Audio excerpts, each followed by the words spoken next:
Welcome back to Bleach. This is Thousand Year Blood War, episode 11, Everything But the Rain. Last time we had the Kenpachi fight. Ichigo got kicked out of the Soul Society, basically. Sent back home, said, you gotta talk to your dad, figure out what's going on. Yeah, this is gonna be flashback, and then I heard that next week is gonna be a two-part, back-to-back, double drop, whatever you say. So I'm very excited for that. But yeah, let's get. I guess these next three episodes basically are gonna be a flashback, kind of get the full picture maybe. But I also don't know how much flashback we really need. You know, like how much story is there? I mean, there could be a lot, but it's just like, you know, what all do we need to know about the past? I'm also thinking, just for the future, like if there's 3 more cores of this, I really don't know what else there's gonna be in the show. You know, like I remember. Obviously the Stern Raiders attack again, or like there's, you know, another basic, you know, either offense or defensive there. But other than that, I don't know what else.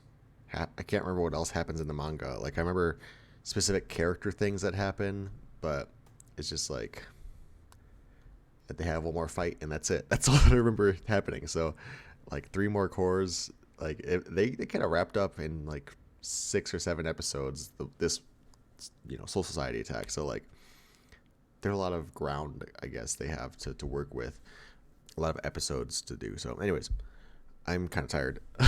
Let's get into this episode and see what happens. Okay,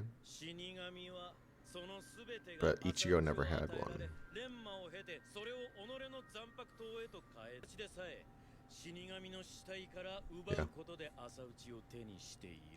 Well,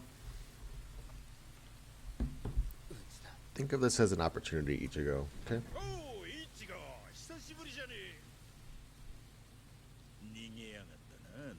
They recast his voice actor? Oh, I like that one. Oh, is that his?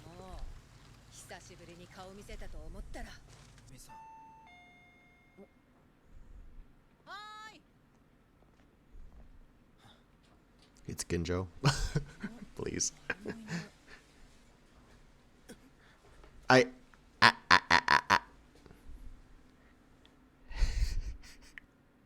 He left his badge? It's interesting.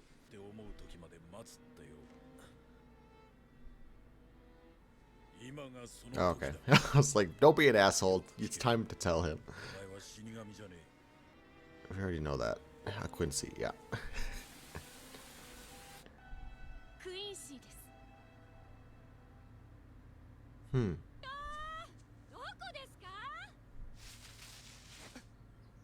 She was lieutenant back then too?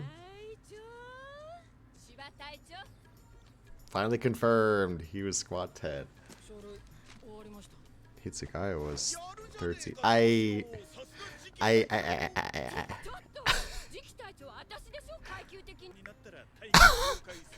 Look at Toshi. Look at. Did they say when this was? I don't think they did. Time frame. I just spit everywhere. Okay, the bitch crew. Damn. I think it's like 30 years ago, right? Okay. What the fuck? Wait. Ishida residence. Antizumi. So they're cousins, right? Masaki and Ryukin.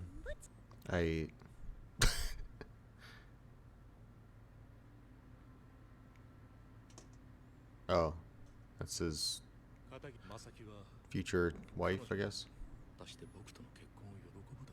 Wait. They're cousins, they're supposed to get married? I like this theme of rain, this episode.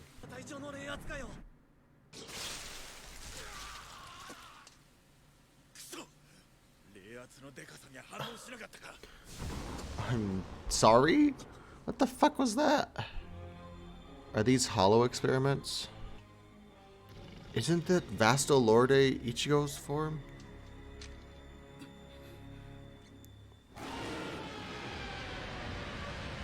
There's no way that's a coincidence. So this is one of Aizen's Quincy or hollow experiments, obviously. I wonder what Ish means. Like royal or something? Royal blood? Was that a Sero?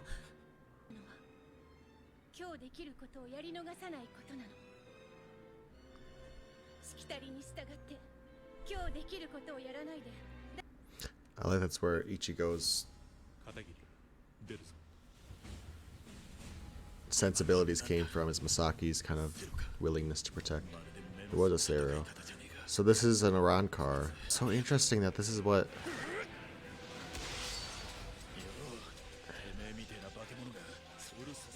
We did know that Aizen like planned for Ichigo to be born though, so... He's got a fire type, Zanpakuto? Oh, you bitches.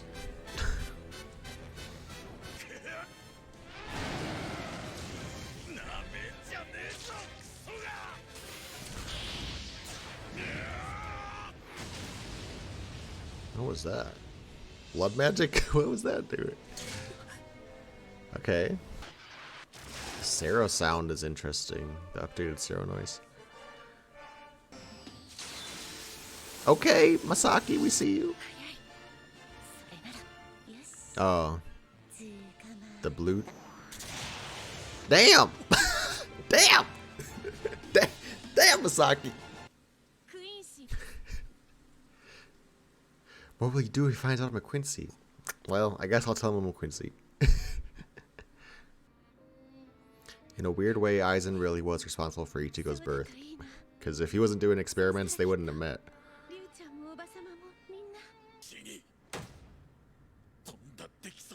Passed on to a Quincy, what? Because he bit Masaki, maybe? I don't remember that at all from the manga. So I'm glad that they're kind of walking us step by step through this backstory with, you know, how Aizen inadvertently made Ichigo, but also they're kind of explaining why Hollow Ichigo, Basilode form, white, you know, they call him white, so white Ichigo, that's all kind of related to this one Hollow that seemed to have passed on its abilities, its form, to Masaki, which is how he inherits it eventually, because mom. Very interesting. That was a quick episode, damn. I had a feeling it was over, but like... Uryu... Does he know everything? What does he know? Who's this? Hashwald! Fuck! June Truth. What? But yeah, like, what does Uryu know? You know, because he was obviously been researching and looking up shit, so does he know about his relation to Ichigo and, you know, his father and the whole... He obviously knows about Yuhabaha and the Stern Raiders and all that, the Quincy Empire. Obviously here, Hashwalth has approached him. I know what happens, but like, damn, you know, what does he know right now? Isshin's little end quote panel comic, or, you know, the manga page. I really love that, by the way, when they end the episode and they kind of give like a tease for the next episode. You know, with like a quote from a character that's going to be the focus. I really love that. You know, it just makes it feel like, I feel like, I don't know. Maybe someone else can explain it better or like has a different opinion, but I feel like this season, you know, the 1,000 Year Blood War, this part, like, I really love the stylistic choices they're making with the splash page, a lot of like straight up panel images. It's like for the title cards so for this episode it was Unagaya, her, and then it went to Masaki Hirosaki. You know, it shows actual, I feel like those are actual panel images, and then at the end here when it gives like a little snippet, and then they give a quote, it feels more like I'm reading a manga rather than watching an anime. Whereas old Bleach, as much as I love it, and it's obviously what got me into this manga and this media, not this media, but this this story. For what it's worth, it just didn't feel like a manga, whereas this feels like it's very respectful. Obviously, Kubo is directly working with this versus the old Bleach anime adaptation, but it just feels like it's like an actual not improvement, but it is like, I don't know, it just feels like a good representation. It feels like if this is like a really good comic, um I I can't say Stargirl, but like if you're watching like superhero media, it's like when a really good superhero media I guess a good example actually is Marvel Midnight Suns. Right now I'm playing that. It feels like a comic at times. I mean, they do have like comic panels literally, but it feels like crossover episodes, and like we're just doing adventures and shit. But it just feels respectful of the source material, which is all I'm trying to say about this. Is that I feel like the Thousand Year Blood War so far has been very respectful of the source material, and it just feels like I'm watching a manga rather than reading it. I'm watching it. But yeah, interesting to see the sort of Quincy little bloodline family tree going on here. Ryukin was betrothed to Masaki to keep the bloodline pure, I guess. I think it has something to do with the fact that they're both royals. I don't know what that icht means or whatever he called them. But I'm just going out on a limb here. I'm pretty sure it's true. He obviously marries the maid down the line. I hope we get to see them in action a little bit, or at least him. I think the mom is dead. Uryu's mom is dead at the current point, but I hope we get to see Ryukin in action a little bit. It was cool to see his getup there. God, Masaki was a badass too. She's like, okay, I'm gonna let him attack me, use my blute to make myself defensively strong, and then just pop a cap in his head. That was fucking raw as shit.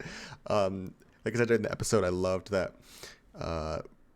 We kind of see where Ichigo's, I want to say like seriousness / his protectiveness, his willingness to forsake himself for his friends or people he cares about, or even just for others in general. It doesn't have to be someone he cares about specifically, but his willingness to protect, it comes from his mom, because as much as his dad is a major player in Ichigo's life, he's not the same. There is the sort of goofiness at times that Ichigo has, but I think his more serious nature comes from his mom, which is nice that we're finally getting to see that and explore that a little bit.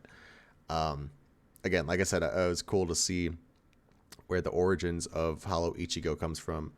I think they did a pretty good job explaining it here, so I wouldn't be mad if we moved on from that, but I do want to kind of, it was kind of very quickly glossed over, like, okay, yeah, the Hollow Heart chose the Quincy, which they're like, what that means, right? And I'm like, I get what you're saying, but not really. Maybe, I don't necessarily want to be bogged down by the science of what they're doing, Aizen and crew, but like I do want a little bit of like, what happened here? And I love Toshiro. He's like willing to put up with Isshin's bullshit, for as crazy as Isshin is, he's just like, like current Toshiro would not be okay with someone picking him up. He'd be like, I'm a captain, I demand respect. But third seat Toshiro is just like, yes, I am a baby.